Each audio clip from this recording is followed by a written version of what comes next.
Welcome to another episode of Grief Talk. Everything you want to know about grief and more. I'm your host, Fawn Solis.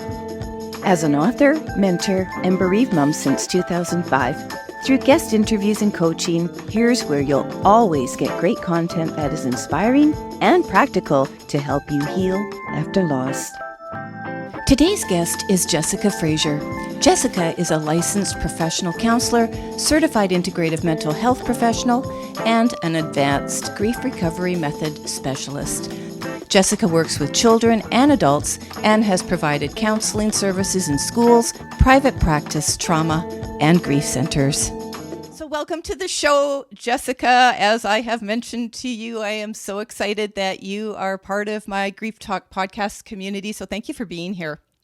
Oh, thank you so much. I'm so excited to be here. We're going to open up with Jessica's experience with loss. She has considerable experience with loss in terms of suicide, also losing a brother to drunk driving. We're going to be talking about what the grief is like when you have a stigma, disenfranchised grief. We're going to be talking about bereaved children. It's sure to be a wonderful, invigorating, and inspiring and educational conversation. So I do hope you stay tuned in. So Jessica, turning to you, if you want to just set the context for your experience in loss, you state that your losses were what guided you to work in the areas you now work in. So over to you. Okay. So lots of times people will ask you, why do you do what you do? And I think anytime you ask a therapist, why do you do what you do? I'm going to venture to say all, that might be a little bit of an overshot, but we all have a story, right? And we've all experienced some hardship or journey through something. And most of us have overcome it, either in a healthy way or an unhealthy way. But most of us have overcome it or are continuing to navigate that. And we want to help other people do that. And so I am not unique in that.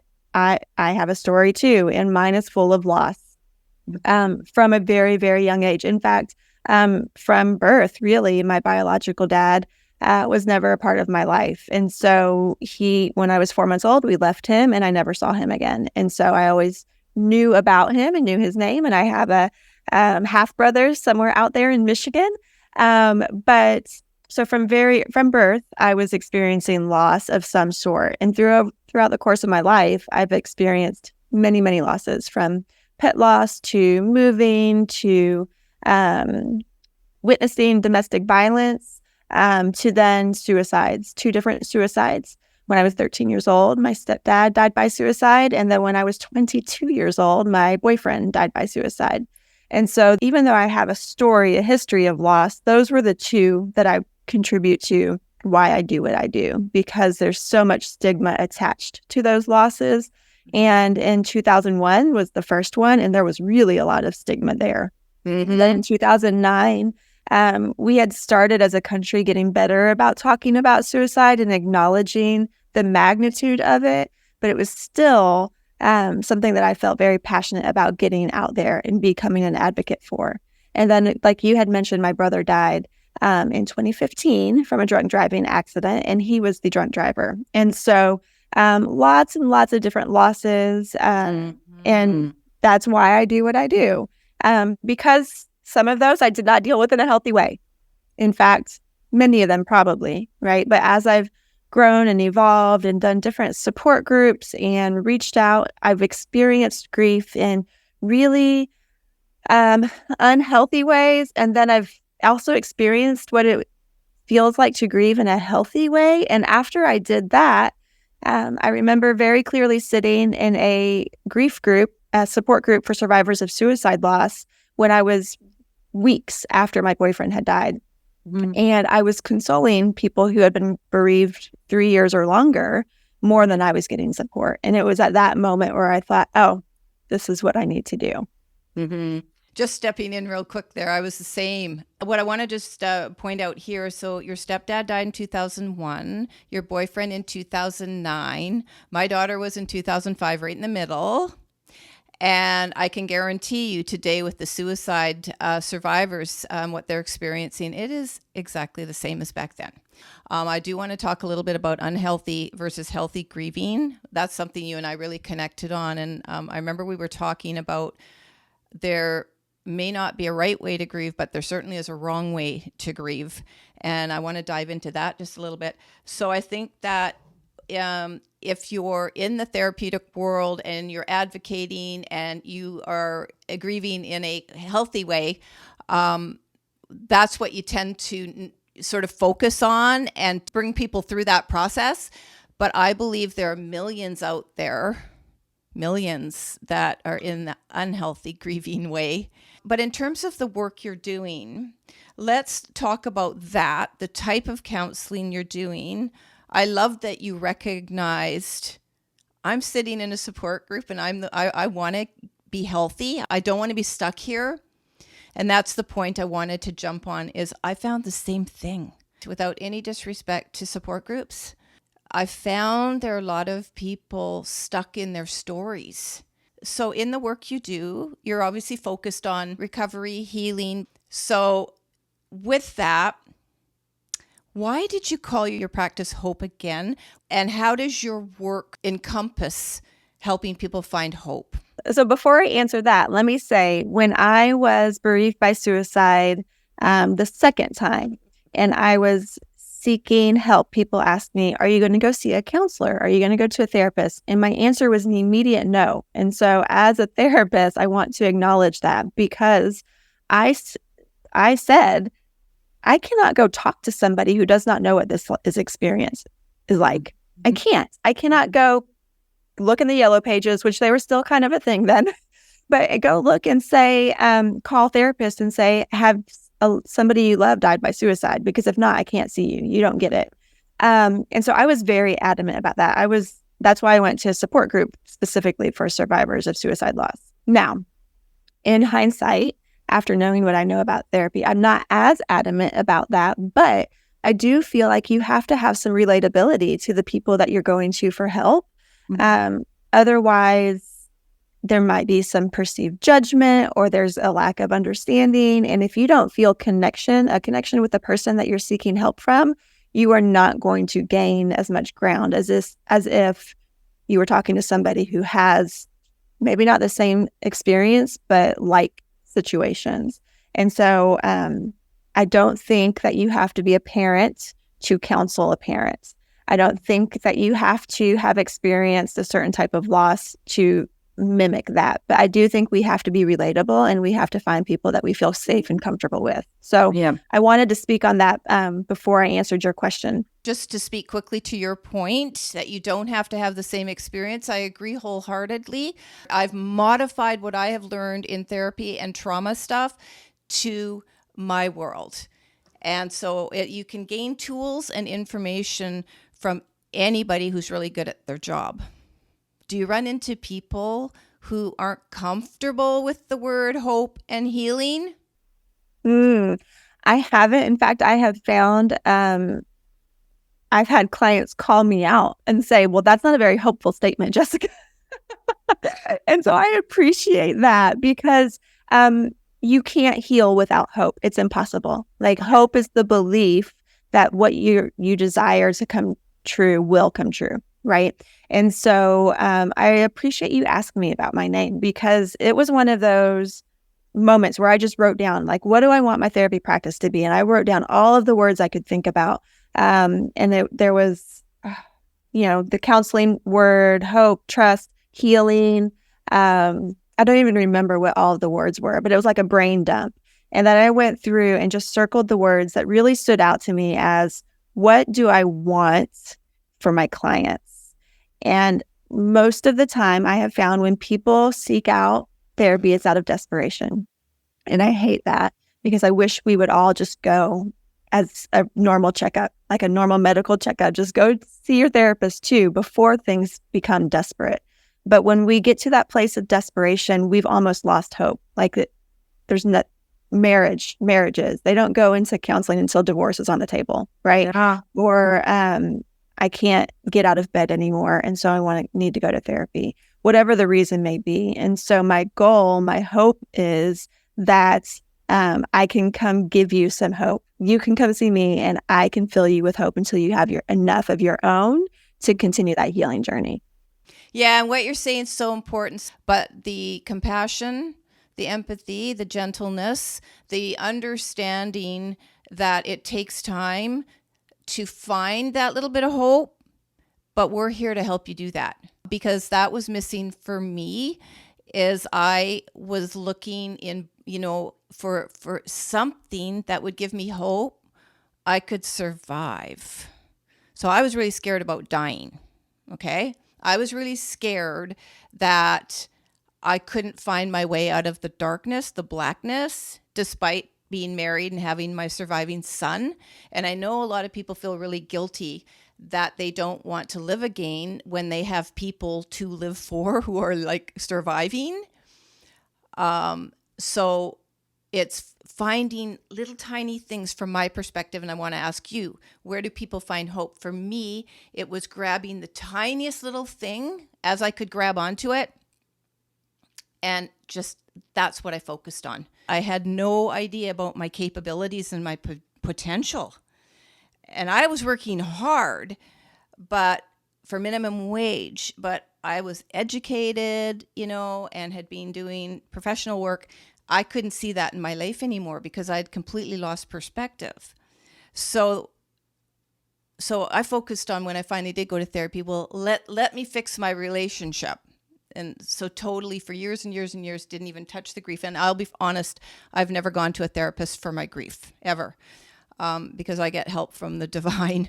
And so that's where I kind of sort of turned, because that was my foundation. So when you have someone coming to you that feels completely lost, how do you work to offer them some hope? My tagline for my business is Hope Again Counseling, and it's where the light at the end of the tunnel gets brighter each day. Mm-hmm. And so, and one person made a joke once, and they were like, well, I hope that's not because a train is coming. Oh, that's not a visual I want to give. The visual. Oh, that's funny.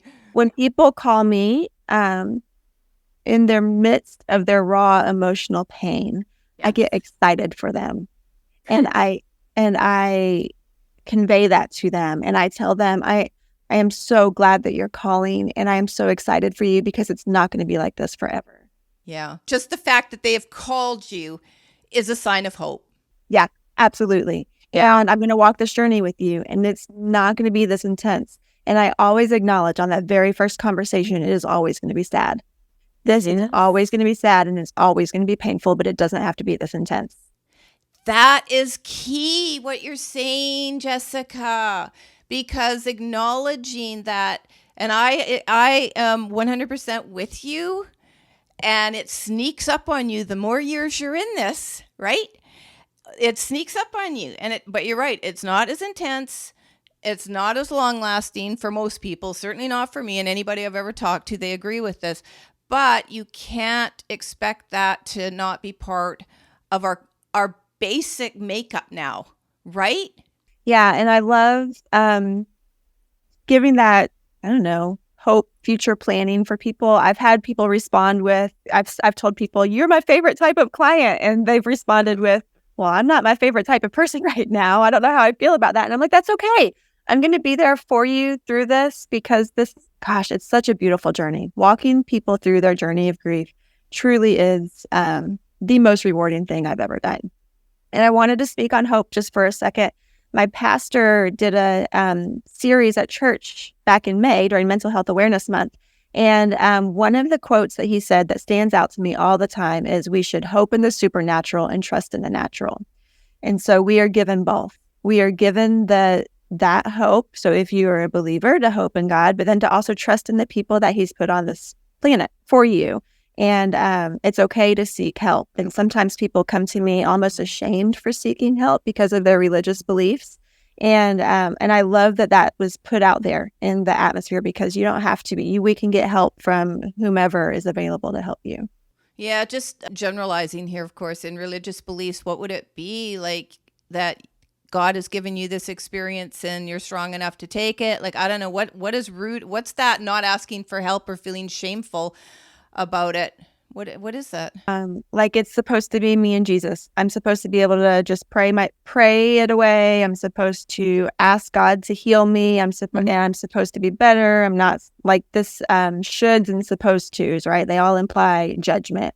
And so I don't think any of that is based in biblical standing, but we have this guilt. We have this feeling like I'm not, because I am blank, I'm not supposed to struggle. Yeah, I hope anybody currently or down the road watching this or listening to this isn't struggling with, I deserve what has happened to me. I actually don't think I ever went down that path, like I deserve this, but I certainly felt responsible for my daughter choosing to die by suicide, and that's taken years and years and years and years for me to let go of. But you also said something really important. So there's a lot you packed into with this in terms of shame, guilt, religious beliefs, any other kind of beliefs, isolation, all of this stuff. It goes on and on and on and on the list. But anyway, something I also just want to ask you a little bit about is steps. So understanding we're always living with sadness. There's a part of us that's always living with sadness. And I want to just say more recently, I have been questioning. So let's say in the last 2-3 years, that we can mix up depression for sorrow. And so I've been really thinking, not, 24/7, but sometimes I just go, yeah, I've clinically looked at the interpretation in the DSM-5 for depression. I don't have that. I just have sorrow that I live with that I really try to manage. It doesn't consume me. But when I'm going to talk to you a little bit here about steps, I don't mean that literally in steps, but I think a process is what I want to talk about. That in your therapy, as you say, you're going to walk the journey with them. I do the exact same thing. So it is the journey and it is step by step, as opposed to a huge outcome that a person is trying to attain, get to, which I spent a few years actually trying to do that, and it was too big to handle. You see what I'm saying? So is that what you mean? Like when you in your work, do you offer like steps that you take them on, something structured, or is it more traditional counseling? So you had mentioned earlier the grief recovery method, and I guide a lot of my work with that to start people on, because I love that it is evidence-based, and I love that it does have a structure to it, because we know that grievers are distractible, and the most car accidents happen within a month after a major loss. And so because of that, it helps to have a program. Now, we don't always stay there, but I always start there because it's the scaffolding approach, right? We talk about a concept. We understand that there's lots of myths about grief that aren't really helpful. And so we go through this process of really dismantling the myths and misconceptions of grief and really just accepting wherever you are in that state, and then start to uncover all of your losses. So almost anybody that comes to see me thinks that they're seeing me for their most recent loss. Yeah. And we go there, but not in the beginning. That's not where we start, because we have a history of losses. Like I said, when we first started, my story is full of loss. Yeah. And so teaching people that unresolved grief is almost always about undelivered emotional communications. So the things that we never said, and not the facts, the feelings. And so really helping people understand, what do we do to avoid our emotions, and why do we do that? They're coping skills. They're not healthy, but we do them because they work. And so why do we do that? And why were we taught to do that? People didn't teach us to do it out of malice. Nobody said, I'm going to screw you up so you're in therapy in your 30s or 40s or 50s or whatever, right? But they just taught us what they knew. And so people teach us that positive feelings are meant to be shared with people, and negative, my finger quotes, right? Less pleasant feelings are meant to be hidden away. And we're not meant to do that in front of other people. And so we learn really unhealthy ways to deal with that. I agree with you. I believe, correct me if I'm wrong, but I think this is more of a Western cultural thing, because there's many, many cultures. I've done a blog post and a podcast episode on death celebrated around the world. Well, celebrated and mourned as a community, even a small community. The chances of you healing from that, I'm not saying wiping out the sadness and missing the person, none of that, but I am just saying acknowledging that, I think is huge, a huge component of healing. And because it is just like what you said, I just personally think that it was not that this is what I think, that it's not that we were not like being emotionally literate was just kept from us. We've just never had it in our Western culture, ever. And there's a little bit of it going on today. I was in the workplace, 10 years ago, and they were starting in it was actually government, but they were starting to talk about programs for emotional literacy. And people were very like, huh? And emotional IQ. And it kind of went away. And I retired and left and, all that stuff. But, and so I realized recently, like my own work is all emotional based, but how much emotionally based therapy is really available to your knowledge? Like, is there a lot of it out there and I just don't know because I'm in a different country? I guess it just depends. So like personally, I'm a very intellectual person, but I acknowledge that we need to experience our feelings and we don't know how to do that. And so I help people elicit that, right? That emotional experience. And we try to take the intellect out of it as much as possible, because we talk ourselves out of our feelings if we let ourselves. But it can be, let me just say, I'll be really candid. So when I was in therapy, and I did some sessions just by myself and mostly relationship, okay? But sometimes I would have what the therapist called a hot thought. And this was like the moment, like I am literally my most vulnerable and going to break down. It wasn't even revisiting trauma, by the way. And I live with PTSD, so that's saying something. And even though I loved this therapist and felt very connected to this therapist, being that raw, it is uncomfortable, because for me, and I'm speaking for your audience, because I'll bet you lots of you feel this way, you're going to lose control, because our emotions make us vulnerable to what we don't know is going to happen, right? And so aren't we kind of always programmed to be in control, kept together, because that's the kind of society we live in the West, and it represents that you can, be successful, you can get that job. Who's going to hire a wreck of a person who's in grief? Nobody. When I actually had to apply for jobs 5 years after my daughter died, 4, I had to hide those years about why I wasn't out in the workforce. And because I thought I'd never get a job. No one would ever hire me. And in fact, the guy that did give me my first start back in the workforce had Googled me and embraced all the work I was doing under my then alternative healing website and stuff. And that was the reason he hired me. He didn't tell me that at first. He told me that like a couple months later. So I advocate for authenticity and being real, but you still have to do that within the confines of basically where you're living, what you're needing from society, right?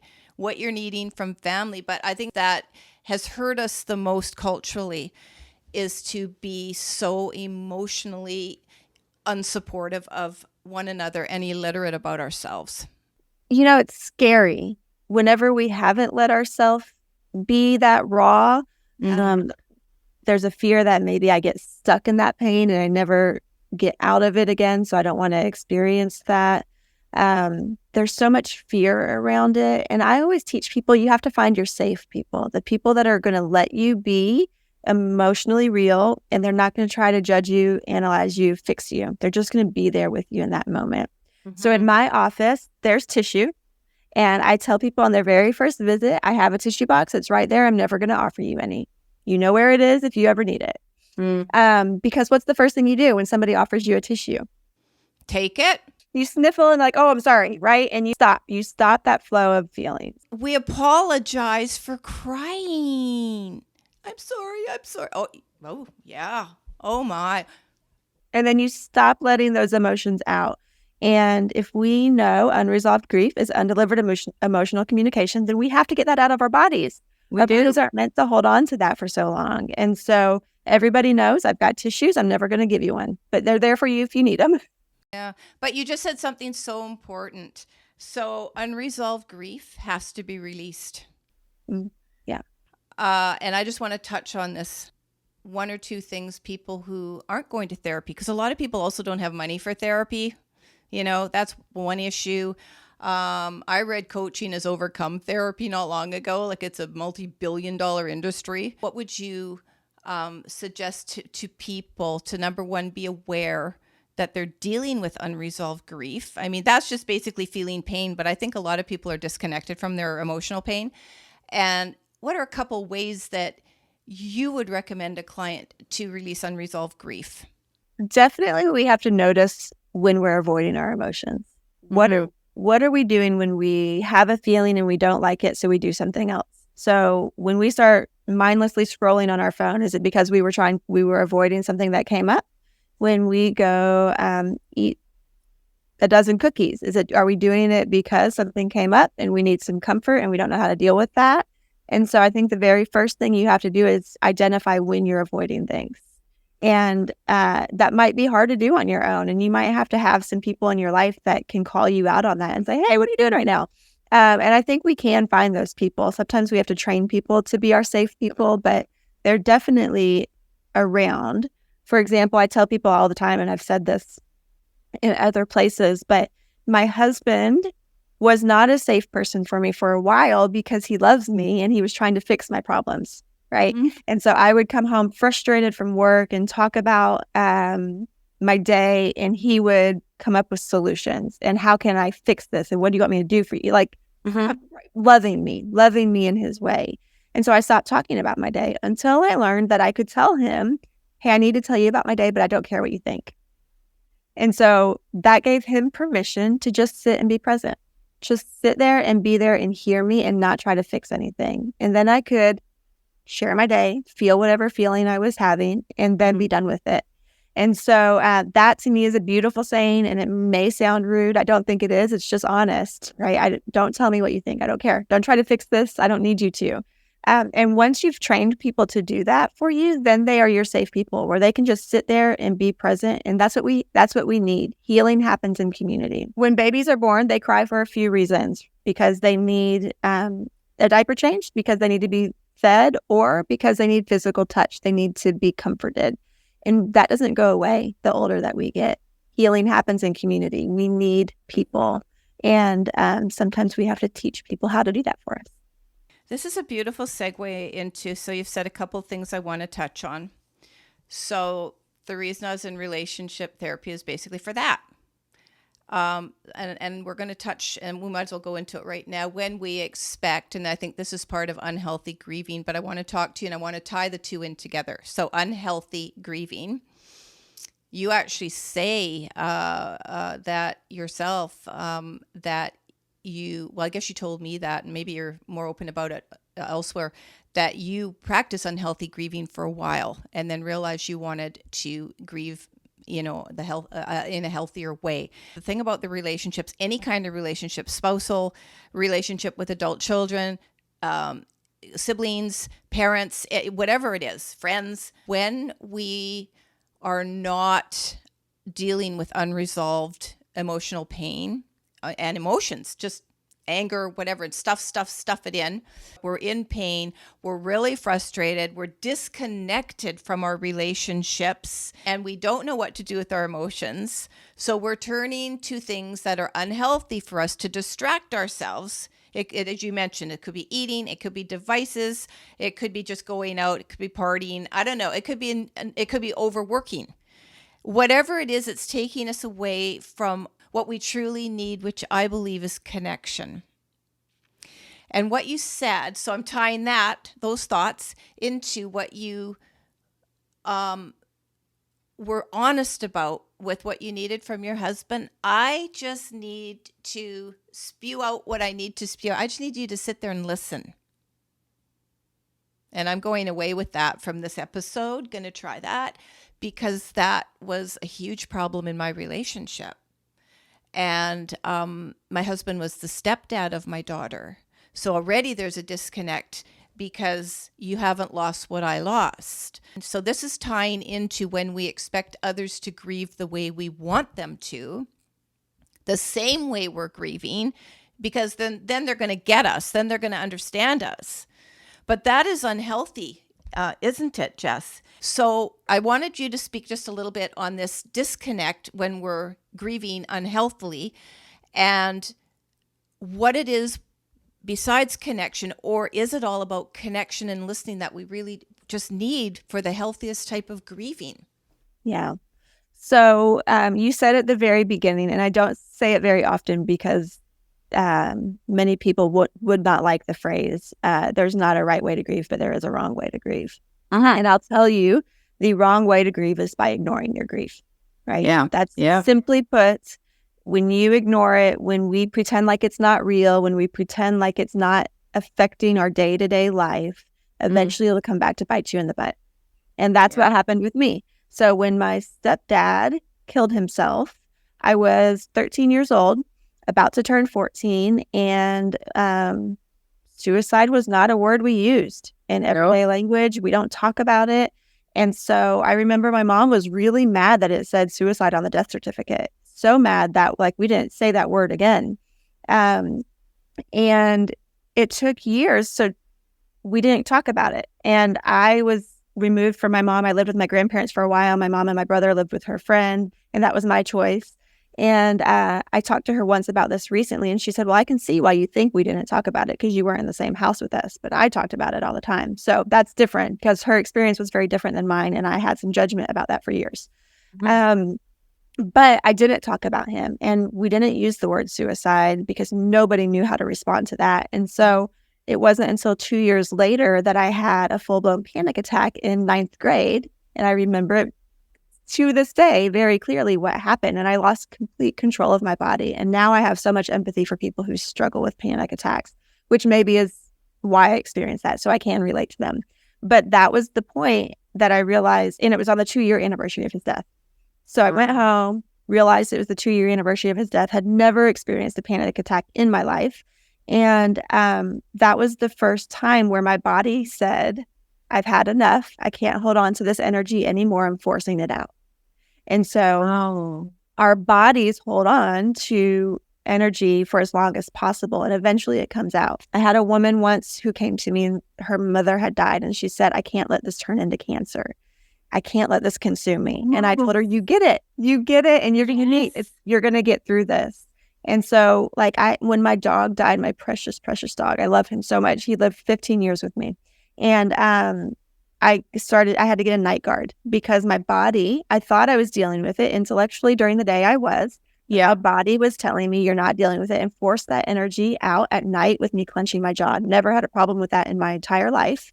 Yeah. And after he died, I had to get a night guard. Were you grinding your teeth, or what were you doing?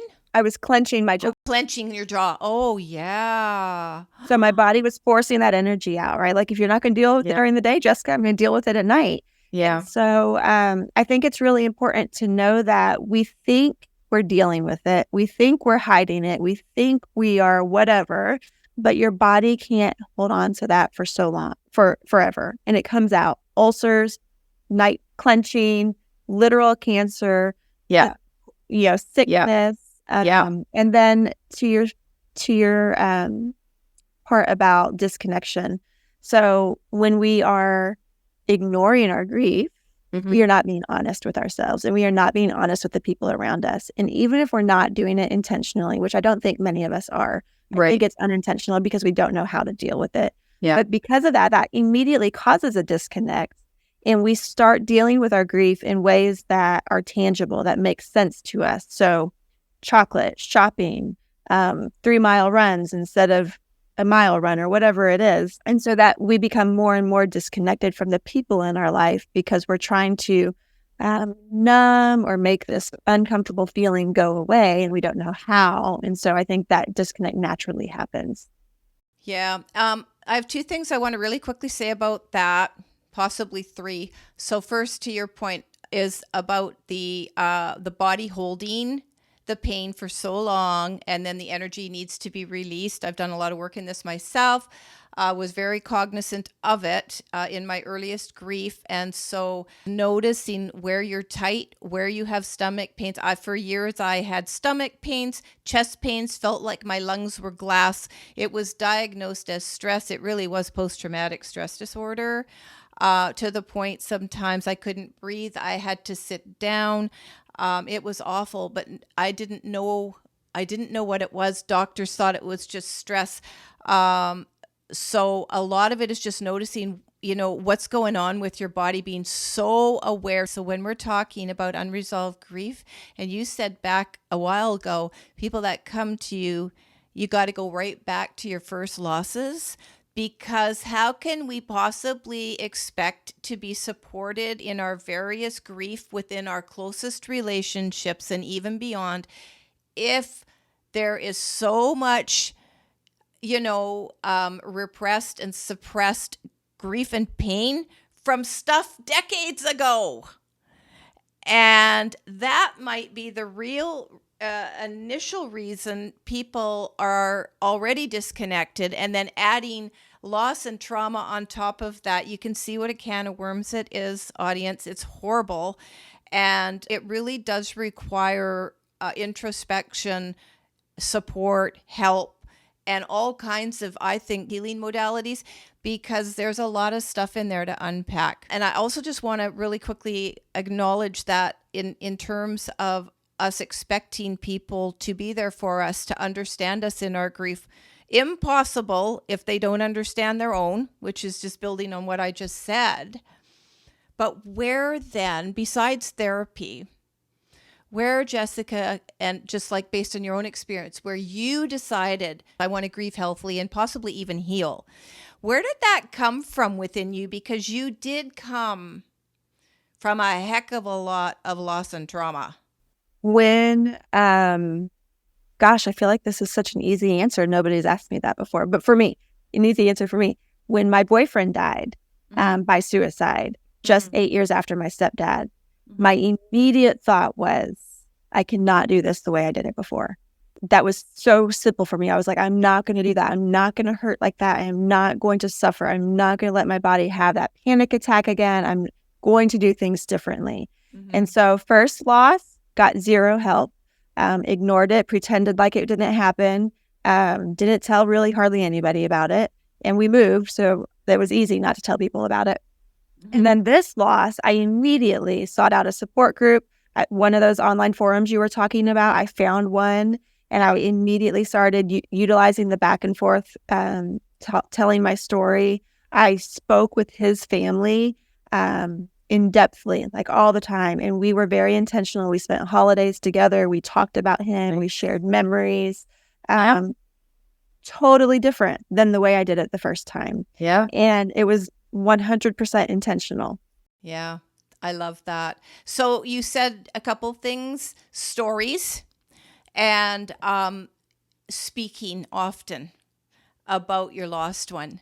And that has basically, I think, been the nuts and bolts of my healing journey. That, and of course, the angels, divine. I'm also, I'm very faith-based, and but have had a spiritual and metaphysical practice for 23 years when my daughter died. So I leaned on that, and obviously that has helped me personally. So getting that energy out, getting that pain out, audience, another way to do that is sharing your story, talking about your loved one who's gone in a supportive group community, a trusted friend. I do know that support doesn't always come where you want it, but it is our job to find it. I really think it's our job to find it for ourselves. Nobody's going to pick us up and take us and plop us in a support group or any other kind of healing setting. We have to do that for ourselves and be brave and courageous enough to say, I do want something different than this suffering. Really, that's the short of it in my view. What do you think? You know what? I think I say this all the time. People show up in amazing ways during trauma. And if we let them, they can be a source of so much support and healing for us, even if that's not what they are for you normally. And so I can think back on people who I expected to be there for me and they weren't, and it broke my heart. But then if I think about it, there was some people that I don't even talk to today. Like and we didn't have that type of relationship at the time. But when the major trauma happened, they were there in a way that I would have never asked for, expected, or even thought that they could be. But because I allowed it to happen, it was healing. And so sometimes I think this is a cultural thing too, is we say we don't need help. I can do it by myself. Whatever that is. But if we let it happen, people will surprise you. Yes, I 100% agree. And that has been my journey as well. And it's wonderful. All we need to do is be willing and let the doors open. And, I will just say you kind of have to also recognize opportunities. But the minute you become willing is the minute you open up the healing. It starts the healing from my experience and what I teach. The minute you go, I want something different than this, it's really beautiful. I wanted to really talk briefly, not to do it disservice, but you do work with bereaved children. I love that you do that, by the way. Do you think there's adequate support for bereaved children in the States? And what is your experience like working with bereaved kids? So kids do not grieve the same way adults do. And there's sometimes we place these expectations, especially the kids' loved ones, kind of how we were talking about earlier, where we have expectations about how others should grieve. And if you are not grieving the way I am, then you didn't love my person as much as I did, or you're not hurting as much as I am, or whatever it is. And if we take away our expectations about what grief looks like, what it should be, then we let whatever happens. And I found that children tend to do grief bursts, right? Where depending on their age, they get really, really sad. And if you let them be, they tend to do it in a really healthy way. If you just let them grieve without adult interference, they do what they need to do. They get out the energies, they say what they need to say, and then they go back and play. And they go back and hang out with their friend. And when something happens that reminds them of their loved one, if you stay out of their way, let them feel their feelings, validate them if you want to, they really do it beautifully. The older that they get, the less willing they are to be honest with their feelings.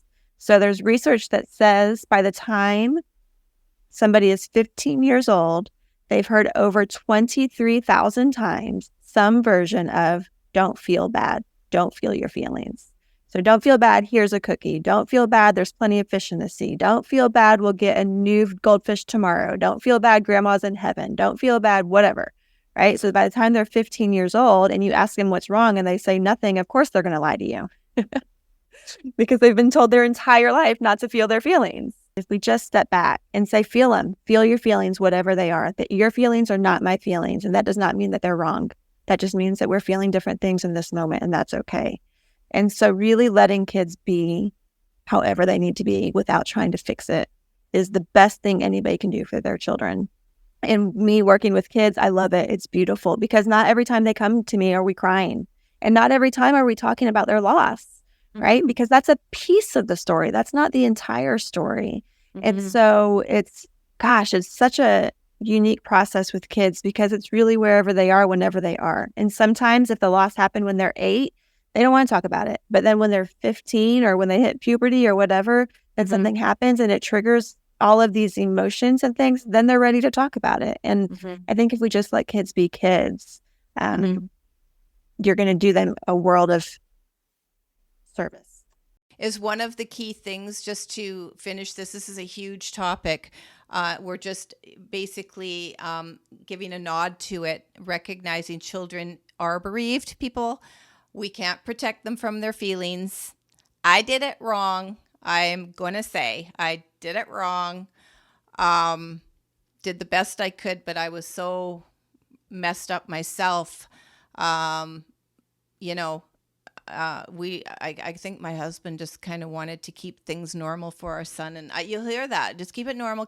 But one thing you said many times in that statement, and I did write down 23,000 times they've heard, don't feel bad by the age of 15. Whoa. What you've said is that they will either talk, not talk, let them be, but it's to allow them to express what they need to say. Don't shut them up, in other words, right? Right. Without judgment, without telling them they're wrong, without saying, why do you feel that way? Because your perspective, your experience does not matter in that moment. It's not about you, it's about the kid. Yeah. So we don't ask them. I no longer have young children, but so if the child is saying, I'm really mad that, my brother Timmy died, what do you say? Oh gosh, tell me more about that. Tell me more. And I said, validate if you want, because if you said, of course you're mad, right? Then if 20 minutes from now he's sad, but you just told me I'm supposed to be mad, it's okay that I'm mad, and now I'm not supposed to be sad. So this is really key. So tell me more is different from asking, why do you feel that way? They probably don't know why, number one. So tell me more. Tell me more. Anything else a parent should say, or is that going to do it? Let them get it out, and then they'll run off and play, and then you just go, okay, that was interesting, right? Yeah, because no judgment, because then they'll come back when they're sad, and then they'll come back when they're confused, and then they'll come back whenever the feelings change as they evolve and we understand more. And so, if we just let them say, feel what they need to feel. That is golden advice. Where I went wrong is our son, who is my son with my husband, when he was 13, in the first months. So I'm thinking that they might need to get this out immediately after the loss. And he started saying within a couple months, no one's listening to me. No one's listening to me. And then he shut up. And 18 years later, he's still quiet. And so, I'm going to say, I believe I blew that. I could have done that differently, but I didn't have the guidance. There was nothing available for him because his sister had died by suicide, and he was too young to go to a suicide support group. And there was no support in Children's Hospital or anything, because the support there for children was only if a sibling had died in that, a hospital-related death. So there you go. So sad. And you had mentioned the first time we had talked, and I thought, because you had said you wish there was more support, or that you didn't think that there was support. And that got me thinking, well, maybe I just think there's a lot of support because that's the world that I live in, and that's my profession. But for your listeners, depending on where they're located, there is quite a bit of support for children. It just depends on what the law says. So like in Portland, Oregon, there's the Dougie Center, and they are amazing with kids, and they are they're known nationwide. Close to me, there's a place called Bo's Place, and they only do like sibling and parent losses. And then in Fort Worth, where I used to live, there was a place called the Warm Place, and it's for children. And so there's the National Alliance for Grieving Children, and that has a world of resources for anybody that's working with grieving children. If you have your own personal grieving children, that's a great resource. So there are options out there. It's sad to me to think that people don't know about them, because that means that we're not talking about it enough. There's National Children's Bereavement Day in October 10th, I think it is. And so what else can we be doing? This is just me thinking out loud. What else can we be doing to let people know that there is support, there is resources? We just have to connect you to them.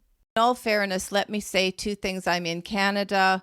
The death of the sibling was suicide, and so hands down guaranteed no support for my son. None, not even in the school system. And we tried, oh my God. And part of it was that trying to even arrange a counselor through the school, that went on and off, and it never worked out. It just never worked out. And then by then, my son was so mixed up about what he needed. How did he know? And he didn't want to be seen as different. So he basically hid the loss from everybody. And we eventually did make the teachers aware that his sister had died by suicide. But when we had informed the principal at the beginning of the school year, and I am going back 18 years, okay, but the principal never shared that with the teachers, only that he had suffered a loss. So the teachers just thought he lost like his grandma or something. So when his health started failing and there were signs going from pretty much top-notch student to no, something's wrong, he's angry, he's not acting out unusually, just they noticed differences. We went and told them, and they were shocked that they hadn't been informed. So in all fairness, I'm not in that world today, but that was our experience. And for anybody else who that is your experience, those kids grow up into adults, well, hopefully, and those are lingering. That's unresolved grief. So I love, love, love. It's never too late. I love, love, love that you have spoken about this, and just tell me more. I love that. Okay, one more thing I want to just quickly discuss with you as we get to the top of the hour here, Jessica. And this is just about how we can think about stigma and disenfranchised grief that's not honored, recognized, people are afraid of. A lot of us come from that, and it does, tend to make us silent. It does make us feel ashamed and different, and we must have been bad parents, or our kid must have come from a bad family, or whatever whatever we think is shameful, and we can't be, most of all, honest.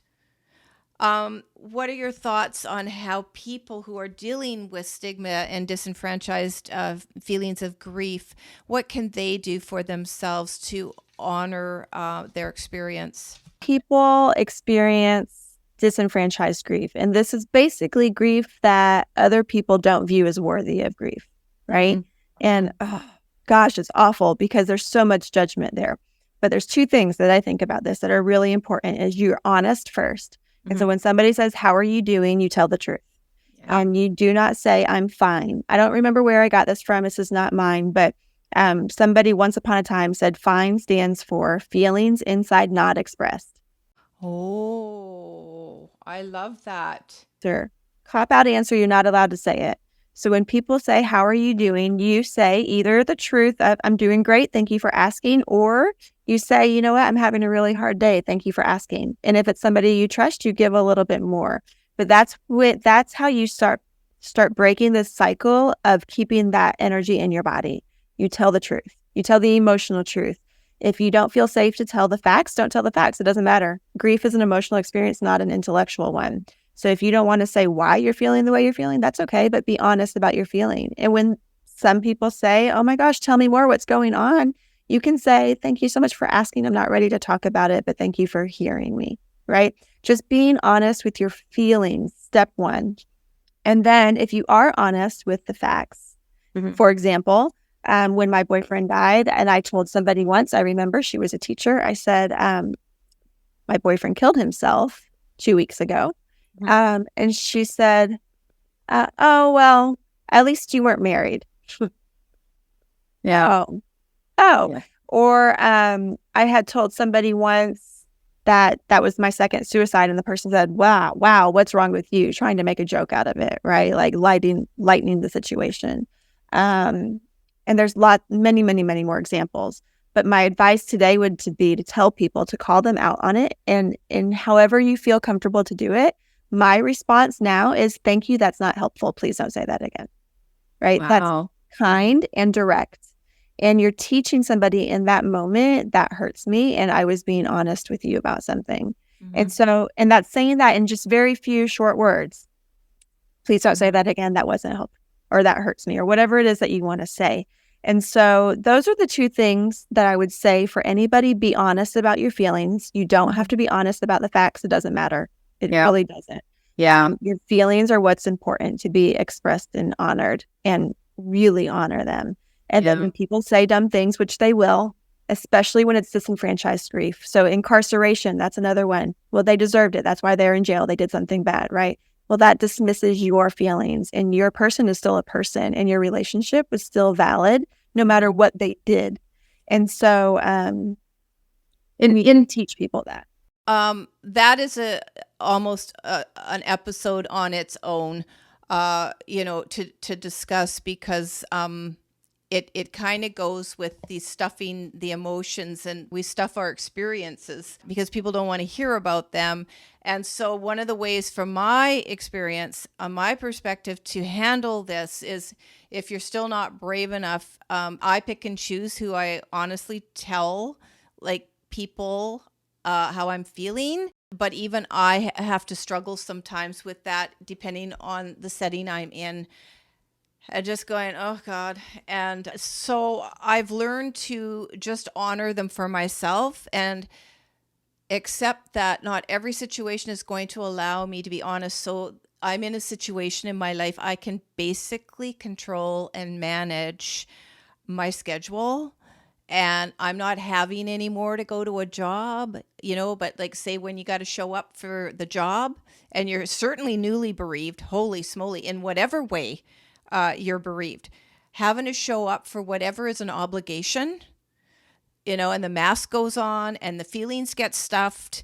And it's not that you forget the experience, but you absolutely have to put it away somewhere.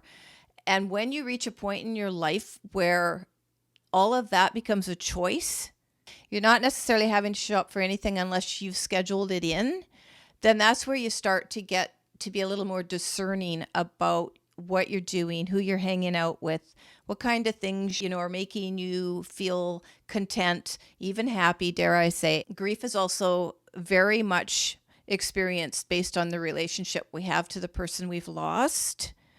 So some deaths, we may not feel a lot of grief at all.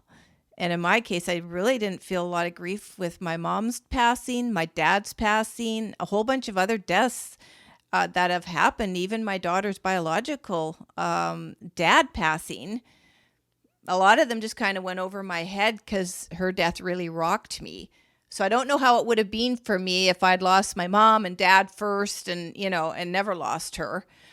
I just wanted you to speak a little bit to that. And then before we turn to your resources, if you could just share a little bit on the disenfranchised grief thing. Your brother, I want to honor him here. He died as a drunk driver. Fortunately, nobody else was killed. Unfortunately, he did die. But just how that maybe has impacted you, because it happened years later. So now you're like, I'm going to grieve healthily. So how have you grieved healthily your brother's death, in whichever order you want to talk about that? The grief recovery method says all grief is experienced at 100%, right? So when the loss is experienced, it is 100%. That is your grief. You are grieving that loss. So whether it is your dog, whether it is your grandma, whether it is your child, in that moment, that grief is valid, important, yours. The type of relationship may dictate the intensity of the loss. That does not make one loss greater than the other, more important than the other. It just changes the way we experience it. Okay. Lots of times people will say, well, I didn't live in Haiti when there was a hurricane, so I have nothing to be upset about, or whatever it is, right? That's just an example. Yeah. I don't know why that one came to mind, but it's perspective. And their experience has nothing to do with your experience. Your experience with your loss is yours, and it's appropriate and valid no matter how you're experiencing it. Mm-hmm. And so I've experienced multiple losses that other people have experienced. So when my stepdad died, I lost my stepdad. My mom lost her husband. Yeah. Right? 2 different losses. Yeah. And my experience with his death was intensely different than her experience. When my brother died, I lost my brother, whom I did not live with. I lived 5 hours away from. We had, um, a distant relationship. My mom lost her son, who lived in her home, who was still very much a part of her day-to-day life. And so my grief was not less than her grief. Yes. It was different. Okay. And my experience was different than her experience. And we can talk about my brother and we can talk about our experiences, but they are not the same. And neither one of us are right or wrong. And so as long as we understand that there doesn't need to be judgment in grief, that whatever you're experiencing is yours and it's valid and appropriate no matter where you are with it. I think that's really important to understand, because when we take the judgment out of it, then we can just love people however they are, wherever they are. You're saying something so important, because I felt it in my first few years as a bereaved mother. And it wasn't that, again, it's the education piece. It's not having the materials, the support, the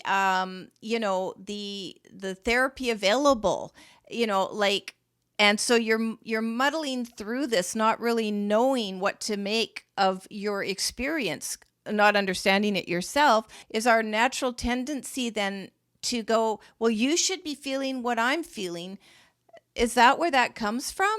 Because I did it, and I was angry that people weren't in as much pain as me. I remember thinking when my boyfriend died, I would be so mad that the sun kept coming up. Like, why is it another day? And how are these people, don't they know what happened to me? How are they still getting up and going to work? How is the world still moving forward, right? Yeah. So there was definitely that feeling of, don't people know what happened? Yeah, but for me, it was within my family. I honestly don't think I'm alone in that. And here's the other thing.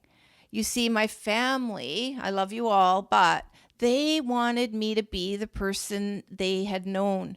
And I lost myself, and I've never been that person again. So de facto, it changed all my relationships. But because it hadn't changed them, my daughter's death hadn't changed them to the same intensity, right? They're still who they were. Sad, for sure. But I became a completely different person.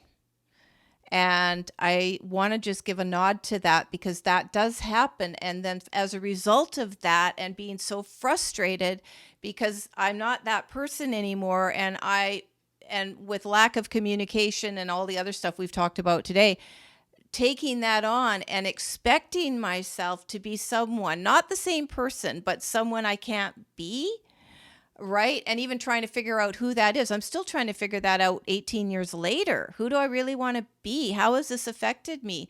And that causes a lot of problems. And I'm going to claim here, probably quite accurately, it happens to millions of people. I think it's largely responsible for divorces and fragmented families and so on, unless they can find a way back to each other and do what you just said.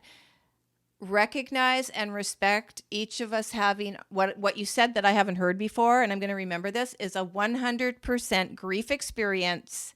It's just different. And it's different for you. It's different for me. And we're going to express and go through and change however as a result of that. And clearly, as a bereaved mother, I just got to ask you quickly, has your relationship changed with your mom since you lost your brother? I still have a good relationship with her. After he died, she got married and she was single, and that changed my relationship with her. Because she was single after my stepdad died by suicide, she never dated again. And so it wasn't until my, I guess, oh my gosh, almost 30, where she got married. And I had been it was just me and my mom and my brother for a long time. And so that changed my relationship more than the death of my brother. But I think that comes from, she was a single mom for most of my life. And so we were able to be more honest with each other throughout our life because there wasn't anybody else. And so, there's definitely been times where I have called her distraught about the type of sister I was to my brother, And she just would sit and listen, and hear me and love me the way only a mom can. Tell me more. Anyway, Jessica, thank you so much for being here. We've just touched the surface on a bunch of different topics. Do you want to just let people know where they can contact you? So you can go to hopeagaincounseling.com, and that's counseling with one L. And you can sign up for a newsletter. I try to do a monthly newsletter. I'll be honest. It doesn't happen every month, but I always try to include a relevant message and then end it with a message of hope. Please do sign up for that if you're interested. So I'm in Texas, but I can see people. I love talking about grief. I love it. And I love training people about grief. So if your business wants to learn about it, I love doing that. But then I also do 4-week programs for helping children with loss. So teaching adults how to help children. That takes 4 weeks. Okay. And then if you've decided you want to do your own walkthrough journey, we can do an 8-week journey together, either one-on-one, or if you wanted to do an online group format, we could make it happen. But just know that those are options that we can do. If you are not in my area, we can do those things online. And you can learn more about that at hopeagaincounseling.com. People will have access to your contact information on your website. Jessica at hopeagaincounseling.com. I'm going to have those links. So thank you so much, Jessica, for sharing your story, your professional advice, wisdom, experience. Really appreciate it. I'm sure it will help people for sure. So thank you. Thank you, Vaughn, for having me. Yeah, it was a pleasure. Okay.